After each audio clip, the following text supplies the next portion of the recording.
రాజ్యసభ ఎన్నికలకు నామినేషన్ల పర్వం ముగిసింది. తెలంగాణలోను రాజ్యసభ ఎన్నికలు ఏకగ్రీవం కానున్నాయి. కాంగ్రెస్ నుంచి రేణుకా చౌదరి, అనిల్ కుమార్ యాదవ్ ఏకగ్రీవం కానున్నారు. ఇక బీఆర్ఎస్ నుంచి వద్దిరాజు రవిచంద్ర రాజ్యసభకు ఏకగ్రీవం కానున్నారు. ఇక మరిన్ని వివరాలు మా ప్రతినిధి రాకేష్ ఫోన్ ద్వారా అందిస్తారు. రాకేష్, చెప్పండి. రాజ్యసభ ఎన్నికలకు నామినేషన్ల ప్రక్రియ ముగిసింది. తెలంగాణలో 3 స్థానాలకు ఎన్నికలు జరగనున్నాయి. అయితే 3 స్థానాలకు కేవలం 3 అభ్యర్థులు మాత్రమే నామినేషన్ దాఖలు చేయడంతో 3 అభ్యర్థులు కూడా ఏకగ్రీవంగా ఎన్నిక కాబోతున్నారు. కాంగ్రెస్ నుంచి 2 అభ్యర్థులు రేణుకా చౌదరి అలాగే అనిల్ కుమార్ యాదవ్ 2 అభ్యర్థులు కూడా 2 గంటల ప్రాంతంలో నామినేషన్ దాఖలు చేశారు. బీఆర్ఎస్ నుంచి వద్దిరాజు రవిచంద్ర నామినేషన్ దాఖలు చేశారు.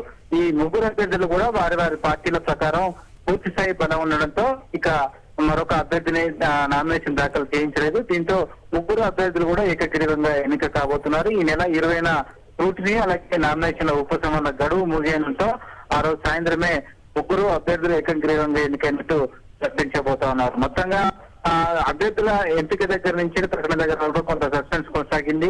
నిన్న సాయంత్రం వరకు కూడా 3 అభ్యర్థుల విషయంలో 2 పార్టీలు కూడా దోబుల్ సాధిన నేపథ్యంలో సాయంత్రం అభ్యర్థులు ప్రకటించడం జరిగింది. మొదట్లో కాంగ్రెస్ పార్టీ 3 అభ్యర్థుల్ని బరిలో దింపుతారని భావించినప్పటికీ పార్లమెంట్ ఎన్నికల్లో రాష్ట్రంలో ఉన్న పరిస్థితుల నేపథ్యంలో 3వ అభ్యర్థిని బరిలో దింపకుండానే 2 అభ్యర్థులు మాత్రమే ప్రకటించడం జరిగింది. మొత్తానికైతే నామినేషన్ల ప్రక్రియ ముగిసింది. 20వ తారీఖున 3 అభ్యర్థులు కూడా ఏకగ్రీవంగా ఎన్నిక కాబోతున్నారు.